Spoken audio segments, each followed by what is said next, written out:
information.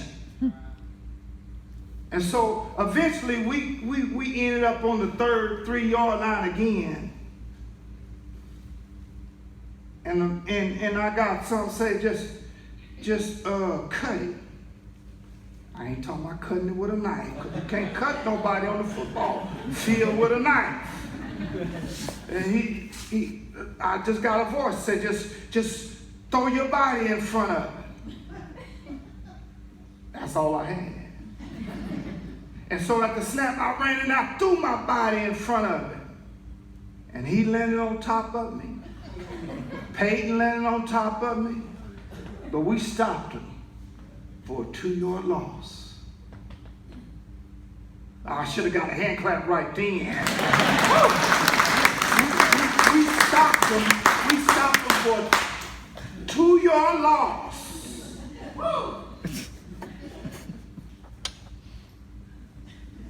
And I came off the sideline thinking I never gave up. Can't give up. No matter what's going on, no matter what's happening in your life, you can't give up. You can't quit. It's not an option.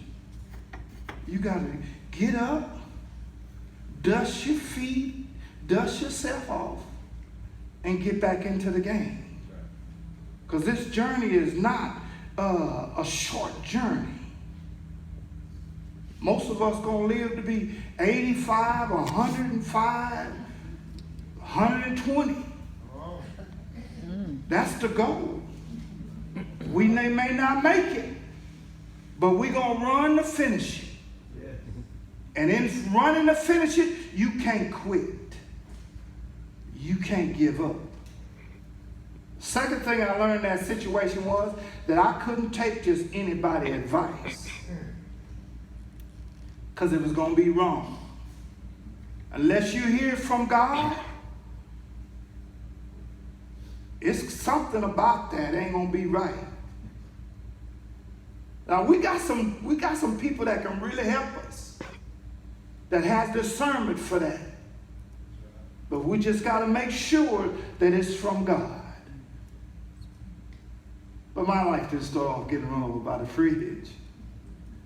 I'm from Mo Station in East Texas, close to Chandler, Texas.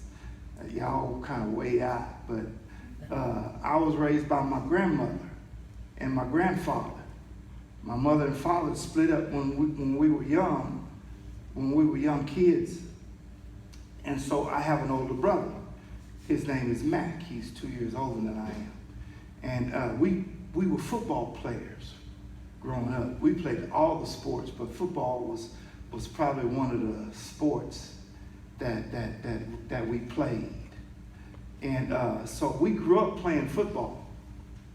And so as we grew up, back in 1969, they had a thing that they called busing, where the school that we went to in Moore Station, they closed that school and we all had to go to Brownsburg, in Brownsburg, Texas. And so it was kind of rough back then.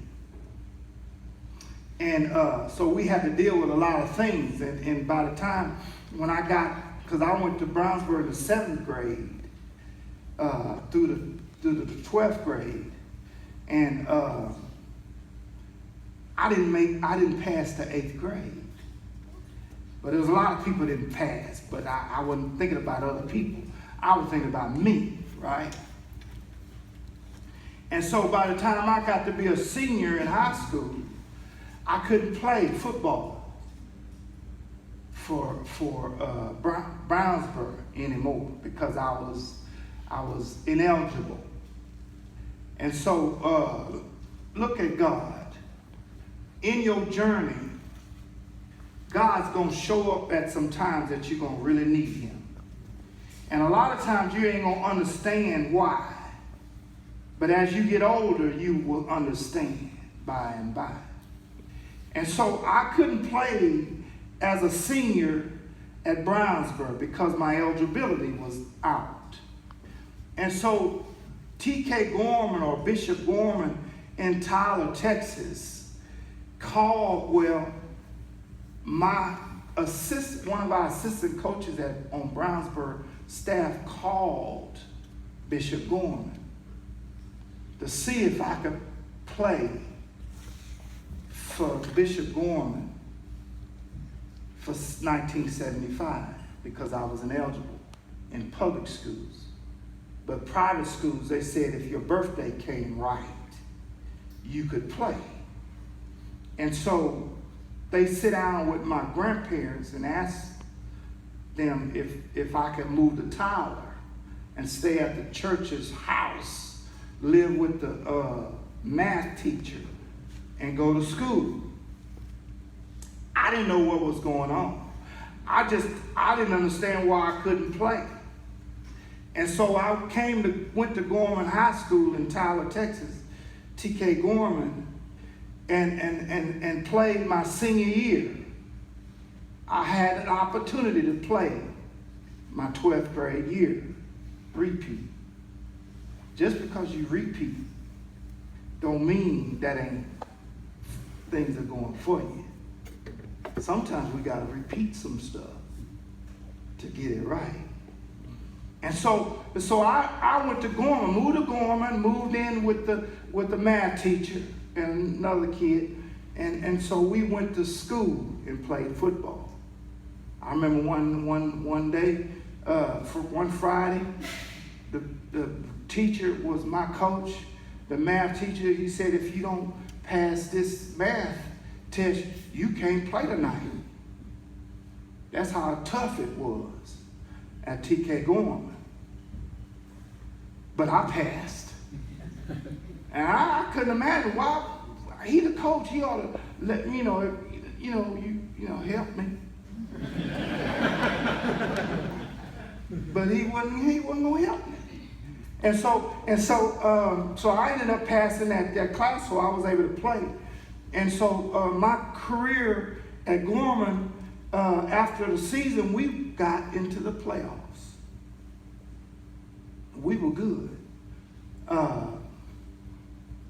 had like 22 touchdowns and like 1,500 yards. I had a great 12th grade year. And after we played the game, we beat Rico Riker. We were getting ready to play somebody else. But they said, we got to forfeit the game because Cumbie is not eligible.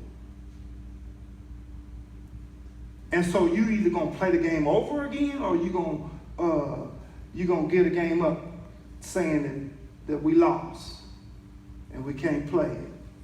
And so we went back and played the game again, but not me. I was ineligible.